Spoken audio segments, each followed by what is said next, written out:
श्री स्वामी समर्थ, जय जय स्वामी समर्थ, श्री स्वामी समर्थ, जय जय स्वामी समर्थ।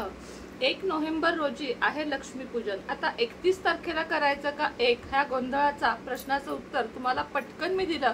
त्यासाठी एक मोठा व्हिडिओ करण्याची काहीही गरज नाहीये। 1 नोव्हेंबरला आपल्याला लक्ष्मीपूजन करायचं आहे। वेळ संध्याकाळी 5:30 ते 9 पर्यंत चांगली वेळ आहे। या वेळेमध्ये तुम्हाला लक्ष्मीपूजन करायचं आहे। लक्ष्मीपूजन कसे करावे याचा व्हिडिओ ह्याच्या पुढे लगेच येईल। एवढंच लक्षात ठेवा की हा जो व्हिडिओ मी दाखवत आहे त्याची पूजा मांडणी सेम आहे।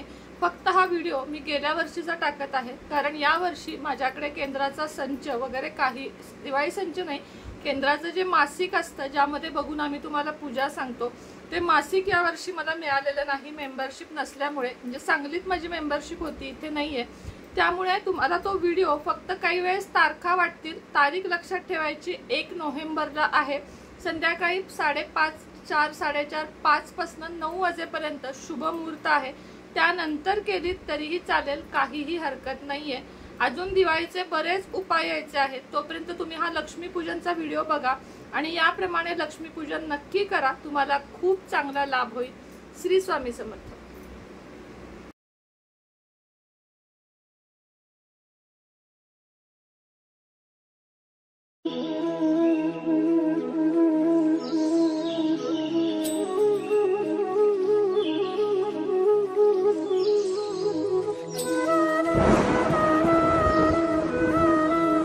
श्री स्वामी समर्थ मैत्रिणी सगळ्यांना, कशा आहात तुम्ही सगळ्या? आशा व्यक्त करते स्वस्त असाल, मस्त असाल, स्वामींच्या सेवेमध्ये रममाण असाल।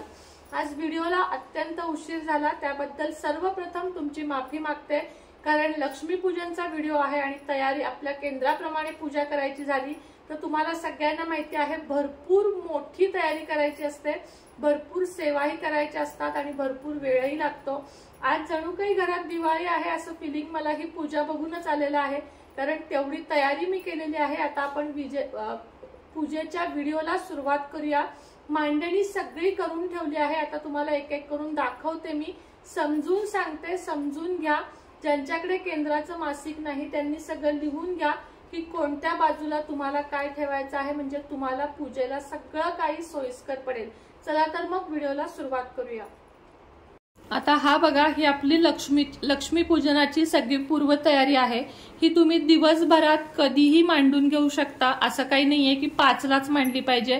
दुपारी 12-1 नंतर तुम्ही ही सगळी स्वच्छ खालची आधी फरशी पुसायची, 2 लाल पिवळी तुमच्याकडे जी असतील ती वस्त्र अंतरायची आणि याप्रमाणे पूजा मांडून घ्यायची। ती कशी मांडायची ते मी तुम्हाला थोड्या वेळाने सांगते। सगळ्यात आधी आपल्याला काय करायचं आहे बघा, एक तांब्याचं तामण घ्यायचं आहे आणि पळी भांड घ्यायचं आहे। पळी भांड घेतल्यानंतर तुम्हाला काय करायचं आहे, आचमन करायचं आहे। भगवान श्री विष्णूंच्या 24 नावांपैकी पुढील 3 नावांनी पाणी आपल्याला प्राशन करायचं आहे। लक्षात घ्या, श्री केशवाय नमः हे पाणी आपल्याला प्राशन करायचं आहे। ओम नारायणाय नमः हे पाणी आपल्याला प्राशन करायचं आहे आणि ओम माधवाय नमः हे पाणी प्राशन करायचं आहे। आणि पुढचं पाणी जे आहे ते आपल्याला तामनात सोडायचं आहे आणि नंतर म्हणायचं आहे ओम गोविंदाय नमः, ओम विष्णवे नमः आणि त्यानंतर श्री भगवान विष्णूंची 24 नावं घ्यायची आहेत, जी युट्यूबला सर्च करा तुम्हाला मिळून जातील। ती 24 नावं घ्यायची आहेत। त्यानंतर प्राणायाम करून घ्यायचा आहे। प्राणायाम कसा करायचा हेही सर्वांना माहिती आहे। त्यानंतर मनातल्या मनात गायत्री मंत्र तुम्हाला म्हणून घ्यायचा आहे। ओम भूर्भुवस्वः तस्य वितुर्वरेण्यं भर्गो देवस्य धीमहि धियो यो न प्रचोदयात। यानंतर तुम्हाला संकल्प करायचा आहे। संकल्प करताना हातामध्ये तुम्हाला अक्षता, फूल आणि पाणी घ्यायचं आहे। अक्षतांचे कुठे आहेत, पिशवी कोण ना, फूल, अक्षता आणि पाणी घ्यायचं आहे। अक्षता मी आता यातल्या घेते, हे बघा अशा प्रकारे तुम्हाला हातात पाणी, अक्षता आणि फूल घ्यायचं आहे आणि संकल्प करायचा आहे। मी कृष्णा, म्हणजे माझं नाव सुनेत्रा, मी सुनेत्रा कृष्णात्रय गोत्र नावाची, म्हणजे मी सुनेत्रा कृष्णात्रय गोत्र श्री स्वामी समर्थ महाराजांची सेवेकरी, माझ्या घरातील आणि कुटुंबातील कायिक, वाचिक, मानसिक दारिद्र्य निवारण होऊन क्षेम, स्थैर्य, आयु, आरोग्य, ऐश्वर्य अप्राप्त लक्ष्मी प्राप्तीसाठी व प्राप्त लक्ष्मी चिरकाल संरक्षित राहण्यासाठी, तसेच गुरु, आई वडील यांची भक्ती, सेवा आणि सानिध्य प्राप्तीसाठी, तसेच घरातील क्लेश म्हणजे भांडणे, कलह निवारण होऊन घरात कुटुंबात एकोपा राहण्यासाठी यथाशक्ती यथा ज्ञानेन दीपावली निमित्त श्री लक्ष्मी पूजन करत आहे। त्या अंगभूत निर्विघ्नतेसाठी श्री गणेश व शुद्धीकरणासाठी कलश, शंख, घंटी, दीपपूजन करीत आहे। पुढील ध्यानमंत्र म्हणावा आणि संकल्प सोडून द्यावा। वक्रतुंड महाकाय सूर्यकोटी समप्रभ निर्विघ्नं कुरु मे देव सर्व कार्येषु सर्वदा। आपला हा संकल्प झाला। आता लगेच प्रश्न येईल, ताई हे पाणी काय करायचं? तर हे पाणी आपल्याला कोणत्याही झाडाला घालून टाकायचं आहे। आता सुरुवात करायची। वक्रतुंड महाकाय सूर्यकोटी समप्रभ निर्विघ्नं कुरु मे देव सर्व कार्येषु सर्वदा। आता आपल्याला काय करायचं आहे लक्षात घ्या। आता आपल्याला हे पाणी आधी टाकून द्यायचं आहे आणि त्यानंतर आपल्याला सगळ्यात आधी गणपती बाप्पाचा अभिषेक करून घ्यायचा आहे। आता सगळ्यात आधी मी गणपती बाप्पांना तांबणामध्ये घेते। गणपती बाप्पाचा अभिषेक करताना काही नाही, ओम गण गणपते नमः, ओम गण गणपते नमः, ओम गण गणपते नमः, ओम गण गणपते नमः असा 11 वेळा म्हणत तुम्हाला अभिषेक करायचा आहे। त्यानंतर ती मूर्ती स्वच्छ पुसायची आहे आणि आपल्या आपल्या जागेवर, तुम्हाला जागा दाखवते तिथे ठेवून टाकायची आहे। बरोबर या ठिकाणी मध्यभागी तुम्हाला ही मूर्ती ठेवून टाकायची आहे। त्यानंतर तुम्हाला काय करायचं आहे, शुद्धीकरण। पूजेच्या कलशात गंध, अक्षता, हळदी, कुंकू। आता या पूजेचा जो कलश आहे त्यामध्ये हळदी, कुंकू, फुले वाहून गंगादी सप्तनयांचे स्मरण करत नमस्कार करावा। नमस्कार आपल्याला करायचा आहे कलशाला। त्यानंतर घंटीला, शंखास गंध, फुलं, अक्षता व्हावीत। आता तिथं माझा शंख आहे, त्याला मी गंध, फुलं आणि अक्षता लांबून वाहत आहे। लांबूनच व्हायला तरी चालेल कारण पूजा मोठी आहे ही। शंखाला गंध, फुलं, अक्षता वाहत आहे। त्यानंतर घंटीला हळदी, कुंकू, अक्षता वाहून घ्यायची आहे आणि दिव्याची पूजा ही सगळ्यात आधी इथं मी करून घेतलेली आहे। त्याला फक्त आता आपण फुलं वाहून घेऊया। दिव्याला आपण फुलं वाहून घेऊया।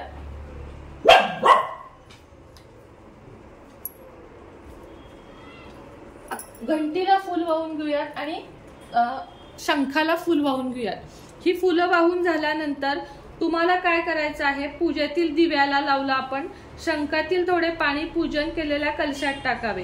आता हे सगळं इथं काही करण्याची गरज नाहीये। कुलदेवतेचा टाक तामणात घेऊन कुटुंबातील सगळ्यांनी सिद्ध कुंजिका स्तोत्र म्हणून अभिषेक करावा व नंतर पुसून जागेवर ठेवून गंध, अक्षता लावावेत।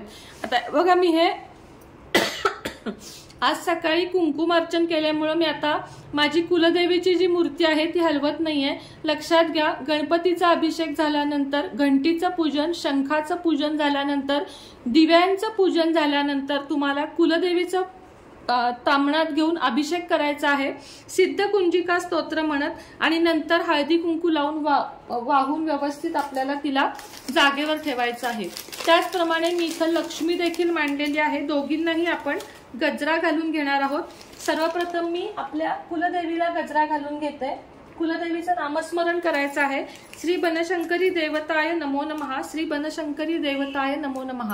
आता आपण जी लक्ष्मी, मीला कमळगट्ट्याची माळ घातली आहे बघा, खूप सुंदर दिसते लक्ष्मी, तिला देखील आपण गजरा घालून घेणार आहोत।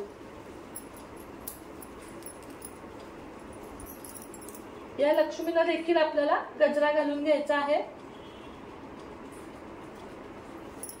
इथे शेजारी तुम्हाला कुबेर देवता दिसत असतील, मी तुम्हाला थोडं मोठं करून दाखवते। हे जे आहेत ते कुबेर देवता आहेत। लक्ष्मीच्या बरोबर शेजारी कुबेर देवता आहेत, त्यांना सुद्धा छोटासा गजरा मी घालून घेते।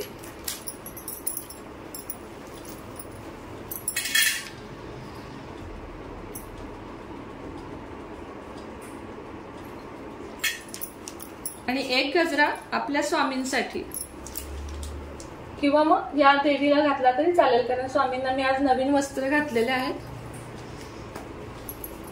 आता ही पूजा झाल्यानंतर तुम्हाला काय करायचं आहे, ही आता मी सगळ्यांना हळदी कुंकू, अक्षता, फुले, तुळशीपत्र वाहिलेली आहे।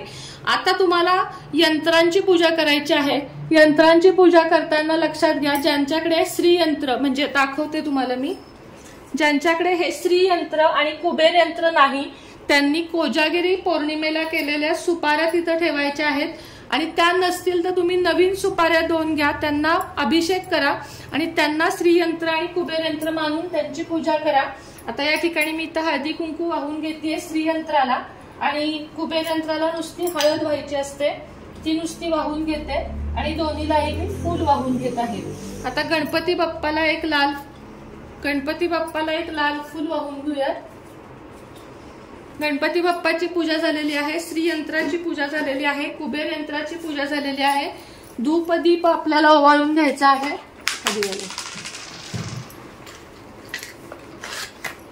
धूप आणि दीप आपल्याला ओवाळून घ्यायचा आहे।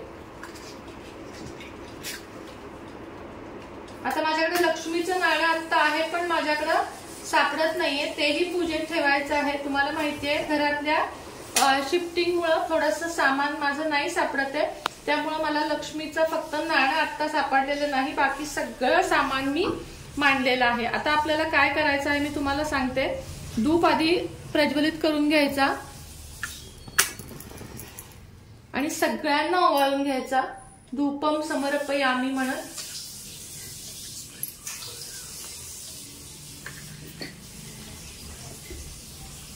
आणि धूप इथं समोर लावून घेऊया। आता खऱ्या अर्थानं पूजेला आपल्या सुरुवात झालेली आहे, म्हणजे पूजा आपली होत आलेली आहे। तर ती काय काय केलं मी तुम्हाला सांगते। सगळ्याला आधी आता या वस्तूंना आपण हळदी कुंकू, या देवांना आपण हळदी कुंकू वाहून घेऊयात। सगळ्यात महत्वाची आपली ही शिरई म्हणजे केरसुनी आहे, तिला तुम्ही हळदी कुंकू लावा, तिथं कलावा बांधून घ्यायचा आहे, एक फूल वाहून घ्यायचं आहे आणि या ज्या लाह्या आहेत त्या लाह्या देखील शिरईला म्हणजे केरसुनीला लाह्या आणि बत्ताशे वाहून घ्यायचे आहेत। त्यानंतर आता आपण इथं जे हे 5 गडू ठेवलेले आहेत त्याची पूजा करून घेऊया। त्या सगळ्याला सुद्धा हळदी कुंकू आणि फुलं वाहून घ्यायची आहेत। तुम्ही मला विचारलं की धनत्रयोदशीची पूजा आणि ही पूजा सेम असते का, तर नाही, या दोन्ही पूजांमध्ये फरक आहे। धनत्रयोदशीची पूजा वेगळी आणि लक्ष्मी पूजनची पूजा वेगळी असते। आता घरातल्या लक्ष्मीला, लक्ष्मीचं सुद्धा मी इथं स्वरूप ठेवलेलं आहे, जशी मोठी लक्ष्मी ठेवलेली आहे। मातीच्या लक्ष्मीला खूप सारं महत्व असतं। ही मातीची लक्ष्मी नसेल तर घेऊन या, प्रत्येकाच्या घरात ती असली पाहिजे। ती आपल्याला नंतर मी सांगितलेल्या वेळेमध्ये तिजोरीत ठेवायची आहे, म्हणजे लक्ष्मी स्थिर राहते। आता गजलक्ष्मीची पूजा करून घेते। गजलक्ष्मी सुद्धा ठेवा, खूप महत्व आहे। अष्टलक्ष्मीपैकी एक ह्या गजलक्ष्मी असतात, त्यामुळे गजलक्ष्मीची सुद्धा या ठिकाणी मी पूजा करून घेतलेली आहे। हे बघा इथं चांदीचं नाणं यांनी मला शोधून दिलेलं आहे, ते देखील मी पूजेत ठेवत आहे आणि त्याची देखील पूजा मी करून घेत आहे।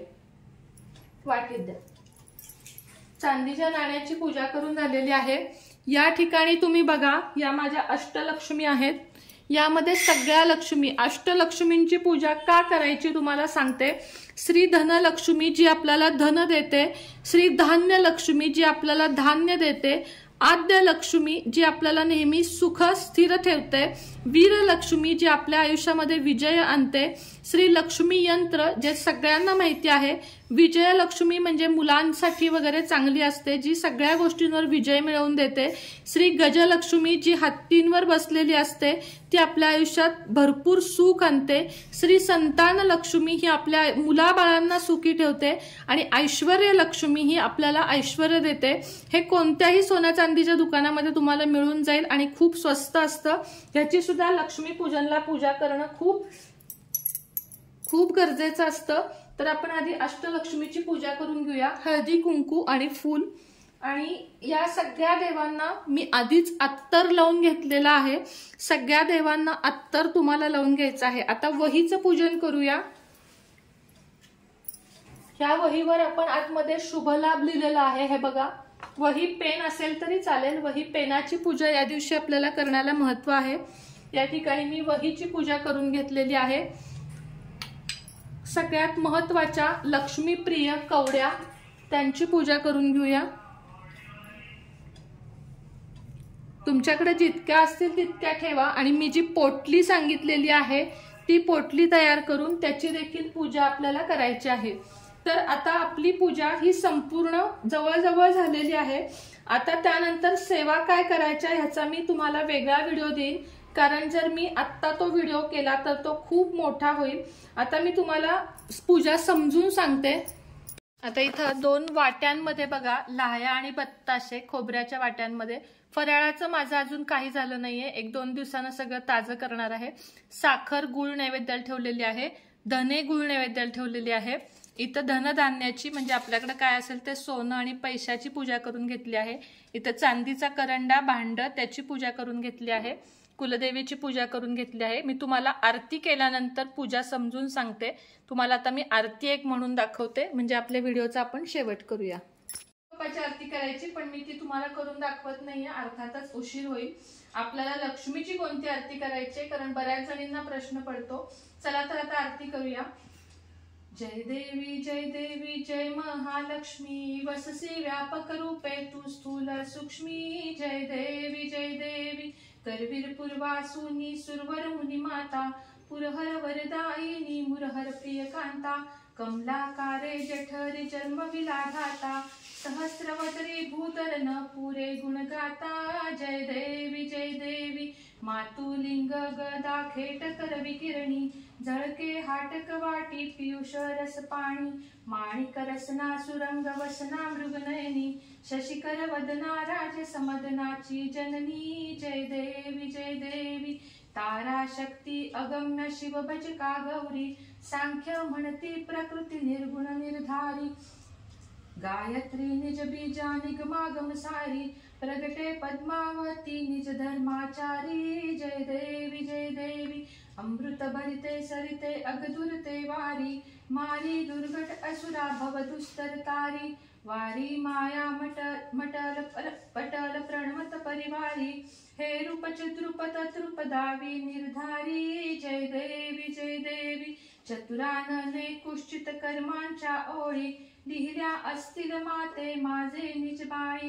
पुसोई चरणातळी पद सुमने क्षाळी, मुक्तेश्वर सागर क्षीरसागर बाळी। जय देवी जय महालक्ष्मी, वससी व्यापक रूपे तू स्थूल सूक्ष्मी। जय देवी आता तुम्हाला मी व्यवस्थित पूजा समजून सांगते की ती मांडायची कशी, कारण आतापर्यंत मी नुसती पूजा दाखवली। सगळ्यात आधी 2 रंगाचे किंवा 2 मोठे चौरंग पाट लाल वस्त्र जे काही तुमच्याकडे असेल ते मांडून घ्या। आपण सुरुवात करतोय आपल्या डाव्या हातानं। आपल्या डाव्या हाताला सगळ्यात आधी दिवा इथं मांडून घ्यायचा आहे। मी एक कुबेर दिवा लावलेला आहे, एक समई लावलेली आहे। दिव्याच्या बरोबर मागे मी कलश ठेवलेला आहे, म्हणजे डाव्या हाताला सुरुवात करायची कलशापासून त्याच्या पुढे मी अष्टलक्ष्मी ठेवलेली आहे, ती तुमच्याकडे नसेल ठेवू नका। बरोबर कलशाच्या शेजारी विष्णू लक्ष्मीचा फोटो जो खूप महत्त्वाचा आहे, कुठूनही आणा पण घेऊन या। लक्ष्मी विष्णूचे पाय दाबत आहे असा फोटो आपल्याला लागणार आहे। त्याच्या बरोबर समोर आपला कुलदेवीचा टाक फोटो किंवा कुलदेवीची मूर्ती जी मी ठेवलेली आहे।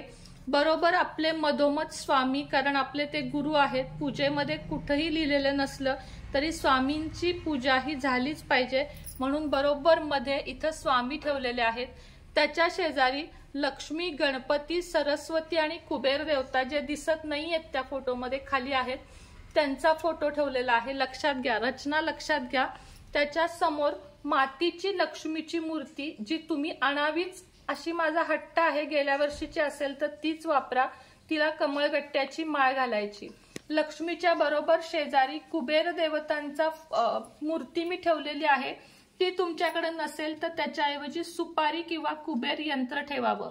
त्याच्या बरोबर समोर आपल्याला दक्षिणावर्ती शंख ठेवायचा आहे। त्याच्या शेजारी डायरी आणि त्याच्या शेजारी तुम्हाला केरसुणी ठेवायची आहे। याचा फोटो तुम्ही काढून घ्या, स्क्रीनशॉट काढून घ्या। त्याच्या बरोबर म्हणजे स्वामींच्या समोर कुबेर यंत्र, श्री लक्ष्मी यंत्र आणि गजलक्ष्मी आणि आपल्या घरातल्या लक्ष्मी चांदीची जी आहे, हे बघा इथे दिसतेय चांदीची लक्ष्मी, तिचा फोटो। त्याच्याबरोबर शेजारी म्हणजे गजलक्ष्मी इथं मधोमध स्वामींच्या पुढे गणपती बाप्पा आहेत, ते ठेवायला विसरू नका. आणि यंत्रावर कमळगट्ट्याची माळ घाला. त्याच्या शेजारी तुम्हाला सोनं चांदी जे तुमच्याकडे आहे, जे काही पैसे आहेत, रोख रक्कम, इथे चांदीचा मी करंडा, चांदीचं भांड ठेवलेलं आहे, त्याची पूजा करून घ्यायची आहे. सगळ्यात शेवटी इथं नैवेद्य ठेवायचा आहे, म्हणजे समोर 2 वाट्यांमध्ये एकात लाह्या आणि एकात बत्ताशे ठेवायचे आहेत. साखर गुळ फराळाचे पदार्थ आणि त्या दिवशी पुरणाचा स्वयंपाक करून धने गुळ जिथं ठेवलेले आहेत त्याच्या शेजारी वरण पुरणावरणाचा स्वयंपाक, त्याचा नैवेद्य. या 5 बोळक्यांमध्ये 5 प्रकारची धान्य ठेवून त्याचीही पूजा करायची आहे. या नारळाची पण पूजा करायची आहे. हा नारळ घरात प्रसाद म्हणून तुम्हाला खायचा आहे. आणि इथं मी आरतीचं ताट आणि इथं आपल्याला पणत्या मी लावून घेतलेल्या आहेत. आरती मी मार्गशीर्ष पुस्तकातल्या शेवटच्या पानावरची म्हटलेली आहे. हे बघा, ही जी आरती आहे ही आरती मी म्हटलेली आहे. हे मासिक जर केंद्रात मिळालं तर घेऊन या. याच्यामध्ये तुम्हाला पूजेची मांडणी दिलेली आहे, ती पण तुम्हाला मी दाखवते. आणि हे बघा, ह्याचा तुम्ही स्क्रीनशॉट काढून घ्या. खूप जवळून मी दाखवण्याचा प्रयत्न केलेला आहे. याचा तुम्ही स्क्रीनशॉट काढून घ्या. लक्ष्मीपूजन मांडणी, एवढी मांडणी करून साध्या पद्धतीने पूजा केली तरीही चालेल. हळद कुंकू व्हायचं, सगळ्याला हे करायचं. त्या दिवशी सेवा कुठल्या करायच्या ह्याचा व्हिडिओ मी तुम्हाला उद्याच्या भागात किंवा संध्याकाळच्या भागामध्ये दाखवेन. आणि तुम्हाला माझी पूजा एकदा लांबून मी दाखवते, जेणेकरून तुम्हाला ह्याचाही स्क्रीनशॉट काढून घेता येईल. हे बघा, अशा पद्धतीनं ओम श्री महालक्ष्मी नमः या मंत्राचा जप करत तुम्हाला हा संपूर्ण पूजेचा विधी जो आहे तो करायचा आहे. अशा पद्धतीनं पूजा मांडायची आहे.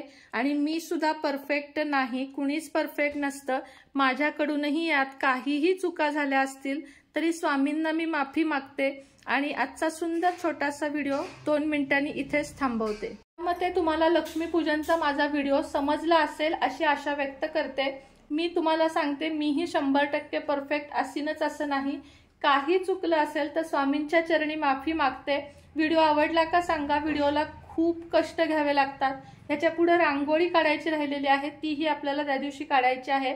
आणि जी आपली लक्ष्मी केरसुनी जी आहे ती तुळशीपासून आपल्याला जशी आपण गौरीला पावलं काढतो तशी लक्ष्मीची पावलं काढत आपल्याला ती केरसुणी घरापर्यंत आणायची असते आणि मग ती पूजेमध्ये ठेवायची असते स्वामींचा जय जयकार करत. तो एक विधी मी दाखवला नाही. सगळ्यात सुरुवातीला तुम्हाला लक्ष्मीची पावलं तुळशीपासून घरापर्यंत काढून घ्यायची आहेत आणि मग ती केरसुणी घरामध्ये श्री स्वामी समर्थांचा विजय असो किंवा जय जयकार श्री स्वामी समर्थ जय जय स्वामी समर्थ म्हणत ती केरसुणी घरात आणायची आहे. एवढाच विधी करायचा आहे. आता हा व्हिडिओ मी इथंच थांबवते. लहान झालाय मोठा झालाय मला काही माहित नाही, मी फक्त दाखवत गेलेली आहे. व्हिडिओ आवडला असेल तर लाईक शेअर सबस्क्राईब करा. पुन्हा भेटेल नवीन व्हिडिओ सोबत, नवीन विषयासोबत. तोपर्यंत तुम्हा सर्वांना श्री स्वामी समर्थ.